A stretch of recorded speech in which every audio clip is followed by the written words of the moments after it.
This is Poehemian Poetry Podcast, and I'm here today with Chuck Joy from Erie, Pennsylvania. Hi, Chuck. How are you today? I'm good, Eva. How are you? I'm doing really well. Can you tell me a few things about yourself to start off? Well, sure. I'm talking to you right now from beautiful Point Chautauqua in western New York. My family is from western New York. Both my parents from different parts of western New York, although I was in fact born in Cleveland. They brought me to Erie at a very young age, and I indeed grew up in Erie. And I'm still there. Although I've been away for periods of time, mostly for educational purposes. What got you into poetry initially? Well, I always liked to read. I like to dream, and I like to read. And it took me an awfully long time to even realize that human beings, just like me, were creating wonderful chains of words, and then I started to, most of my writing early on was just for papers. I really liked to write papers in college particularly, and I was pretty fluent at it, and didn't really, like I say, take myself seriously in terms of writing anything, and maybe I'd copy down some lyrics, but then I kind of recognized that I really enjoyed that writing and wanted to get away from the actual subject, so became interested in writing fiction. But I was already out of college by then, so I wasn't able to approach it at all scholastically. And yet I was driven to it by, I guess, just the great reward that came from sort of taking notes on my own thoughts and crafting them like writers do. And became increasingly interested in the units of communication, just the words and the details of the sentences, and that kind of drew me to poetry. I didn't expect to write poetry. I liked it okay, but I was sort of pulled into it in that fashion and enjoyed it. Did a lot of text-based poetry, and then finally wrote one poem that was just too immediate to wait for the sort of publication acceptance process. So I looked around to find a place to read this poem. I wasn't particularly interested in performing on stage. As a matter of fact, I have a lot of issues with anxiety, and I was very anxious about public performance, let alone speaking, but I was drawn to it because of the confidence I had in the words themselves. They kind of carried me to a stage. It happened to be a Penn State event. And that very night, I looked for a place to find a poetry reading to share this poem, and called Another Erie, and I happened to call the English department at Penn State there, and the chairman said, "There's a poetry reading tonight, young man." And I went, and it was a great reading. In for lots of hands, and that was a good one. And I was pleased with my poem in the mix, and since then have become even more focused on stage presence and sort of sharing in real time. There you go. That's really inspiring. And also, when I started writing, I didn't think I would end up loving it the way I do now. So, it's a journey for all of us. We all start somewhere. What would you say poetry means to you if you can give your own creative definition? Poetry is lines. The process of making every line count. Musical, meaningful, line by line. It's organized in lines because that's the way it's delivered, and I think that applies to stage poetry as well, stand-up poetry. That it's a matter of presenting lines, line after line. The quality of the poetry is based on the quality of the lines, the musical, graceful, dramatic, and meaningful content of each line. I couldn't agree more with you. And as for your inspiration for poems, what and who inspires you the most? all seem to come out of consciousness. The constant business of self-talk and observing in the silent inner voice and interacting with other people seems to present different sort of hooks to try to hang a poem from that provide the opportunity to live the experience of crafting those lines. I feel more fully alive if I'm crafting lines than while living the rest of my life. I feel a little bit incomplete between poems. I prefer to have a poem under construction, and I'm a little more anxious when I'm between poems. I'm getting over that. I think I've developed a little confidence that I will write another poem, and I'll like it, as a rule. Nonetheless, I prefer to have one going on, because then I'm experiencing the truth and beauty of making lines, even while I'm between poems right this minute. No, not entirely, but right now it's interesting, and different real events kind of rival that experience, and the more vivid my sort of real life is, the more I'm not thinking about crafting more lines or what's the next poem. And right now, talking to you in an interview like this is very vivid. Being here at Chautauqua Lake is very vivid. So it's hard to maybe observation of an important person. I write a lot of poems that are character sketches or trying to present some thought at length about reality or living life. 3 poems I have currently open right now are related to our 3 children, because I'm enmeshed with them during this vacation, and I thought it'd be nice to start some poems to sort of be alert for observations that could be even on purpose, like occasional writing for an occasion. I think that's doable, and like even this business with my children now is sort of an occasion, writing occasional poetry on the subject of children rather than necessarily passively kind of observing when a topic presents itself to me. I set them for myself sometimes. That's a great way to go about it. And you have a book out called Fun Poetry. Can you tell me a little bit more about that? Sure. Fun Poetry is a collection of poems. I've been doing this a long time. I have many poems. And Fun Poetry is a collection of them that were kind of designed to be fun. I thought it would be nice to focus on that from an audience point of view, something that's worthwhile reading, pleasant and entertaining. Fun Poetry is a good-looking book. It's a slim volume. It's mostly blue. The photograph, the front photograph, is from the bandshell stage at Frontier Park in Erie, where the annual poetry festival is held. And the back photo is of me taking a Snowitree 1. Perhaps you've heard of Snowitree 1 and 2. Yes, I've been to the big multi-state poetry festivals that John Burroughs and Diane Borsnick and Winston Kids produced a few years ago. Snowitree 1 was in northeast Pennsylvania, and Snowitree 2 was in Erie. And the picture on the back cover is of me at Snowitree 1. Fun Poetry has 5 parts, Eva, and also include, they're called Fun Poetry Part 1, Fun Poetry Part 2, more fun poems, and then fun Italian-American poems, and finally 4 fun poems. And besides trying to collect fun poems, I collected a few that had Italian-American themes or content in an effort to also include a contribution to the school or genre of Italian-American literature, too. I find myself contributing to that. Most of it, though, is not limited to Italian-American. Now I would like to ask you about poetry readings. Can you tell me about some of your experiences, maybe a favorite one?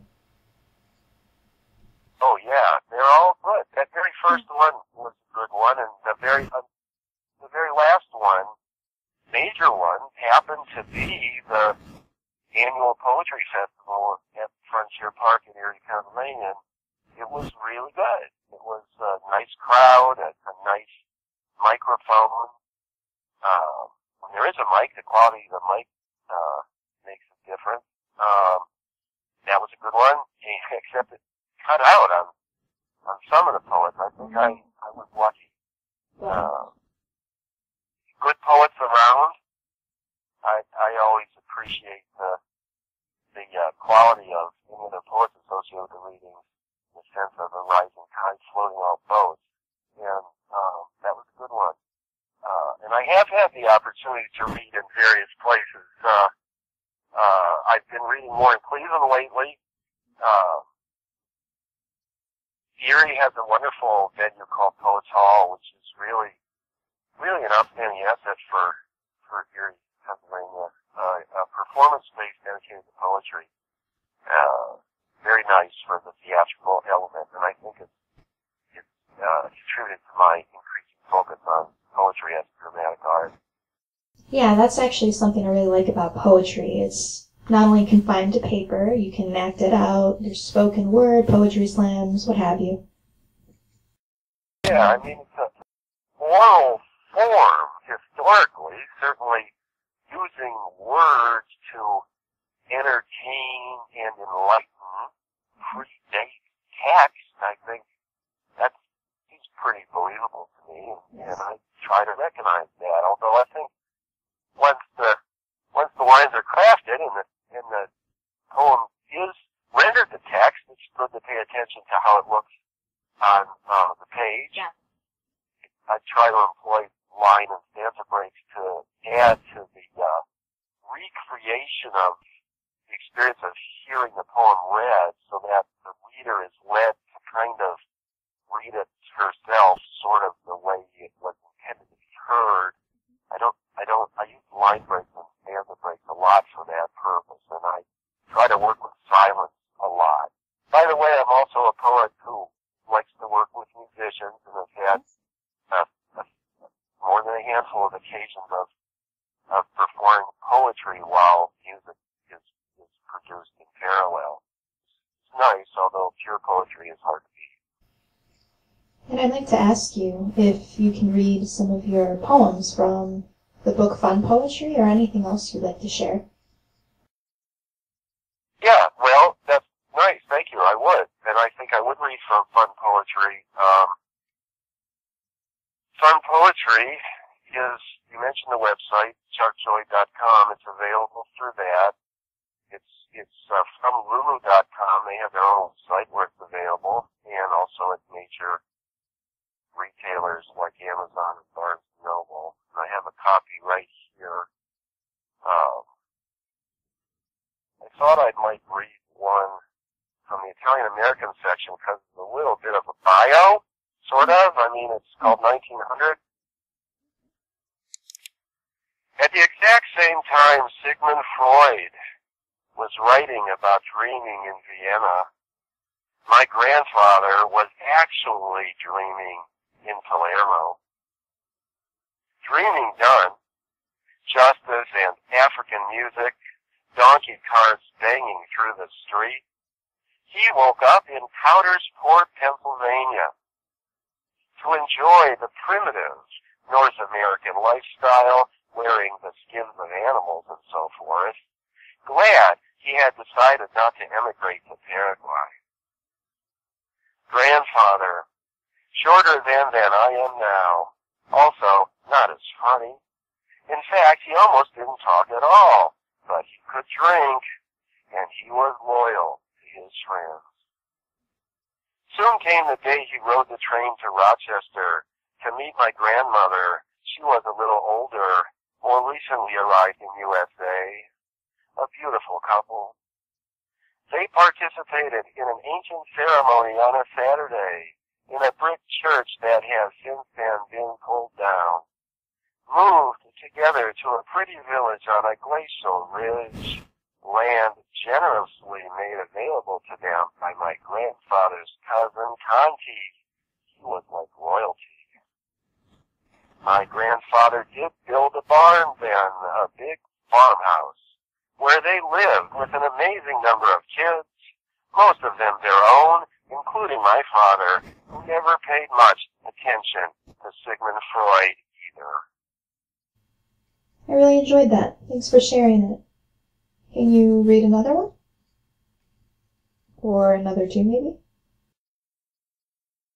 Well, I could read another for sure, and if you ask me for a third, I will. There are fun poetry. I mean, I'm sitting at a picnic table on a beautiful summer afternoon, and this is the only poetry I have in front of me. And there's about 27 poems there, plus one bonus poem, so there's plenty to choose from. But let me do one without text, just for contrast, and if we want to get back to fun poetry, we can conclude with that if there's time. This is called Nobody's Funeral. I'm almost positive it doesn't matter much. No matter what you think you'll do about it, you're out of luck. You can take all of your money, and you can give it to me, honey. Or you can put it in a box with all your broken heart and lots of rocks and drive down to the bay and park and drop it off the dock. You can do that if you want to. Or you can stay at home alone and call me on the telephone. The gray one on the table by the bed. I won't hang up. I love to listen to your stories about Canada. I love to listen to you, period. Your voice, it's music. Joni Mitchell, Alanis Morissette, or better yet, a window open on the ocean and we're on vacation. Let's get dressed. Sometimes I read about people as lucky as us, and I know it's not true. There's only one of me and you. So you can take any or all of it. Do what you need to do. I've hit the jackpot. Cash me out. I'm staying here with you. Well, that was a fun one. I really like that too. Thanks. And also, I'd like to mention that one of your poems, titled Country Girl, is electronically published on my website, Poehemian's. I'll include a link for everybody to check that out. Would you happen to have that poem handy to read it? And if not, maybe you can read something else. No, I don't, Eva, but you might be glad to know that I read it in Willoughby, Ohio, at Karma Coffee for Living Poetry just not too long ago, as this is being taped, under the fine direction of Brandon Stroud. And it was taped and showed up on YouTube, which is a good opportunity to comment that I have several taped readings on YouTube that are accessible through Google or YouTube of my name, Chuck Joy, and that one of Country Girl, which thank you so much for taking that, also dedicated to my wife, is there if the listener wants to search Chuck Joy Karma Coffee. That performance, as well as all the other performances that night June, will appear. Well then, I'll make sure to check that out. And everybody else who's listening, make sure to visit Chuck Joy's channel on YouTube. And Chuck, if you'd like, you can read another poem. Why not, right? Well, let's wrap it with a poem. I have a fun poetry, partly inspired by record albums, is organized with a dramatic arc. And the last, it starts, rises, and falls. And so the poems toward the end are four ending things. And I'll end with the very last poem in the book. There are several versions of this. Here will be the one for Poehemian podcast. It's called Every Line a Character. Every line deserves the same attention. Each line a terrific friend. You can name them. Here's a line named Brendan. Say goodbye, Brendan. Now, Bridget, she's a funny line, a punch line, complete with sly wink. No stunning verbal images for her, no dreamy flight, just a chuckle. That's a lot. Jimmy imagines the Great Plains, as do his 5 or 6 neighbors. They're like a gang. They're like Mad Earl James. Dylan establishes a big... That's it. He just stops. Call this line Taekwon with its thump thump bang and a larger theme like a talking drum come all the way from Africa. Our job is to read each line with its personality, every line a character, in the spotlight, center stage, then gone forever. You wrapped it all up with a really great poem. Thank you. And also, thank you for speaking with me. It's a true pleasure to be speaking to a poet from Erie, Pennsylvania, and to hear that there's such a rich poetry scene even there, Cleveland, anywhere really. Poets unite. Yeah, well, I'm proud to represent the voice from Erie. There's a community of poets I find every city, if not town,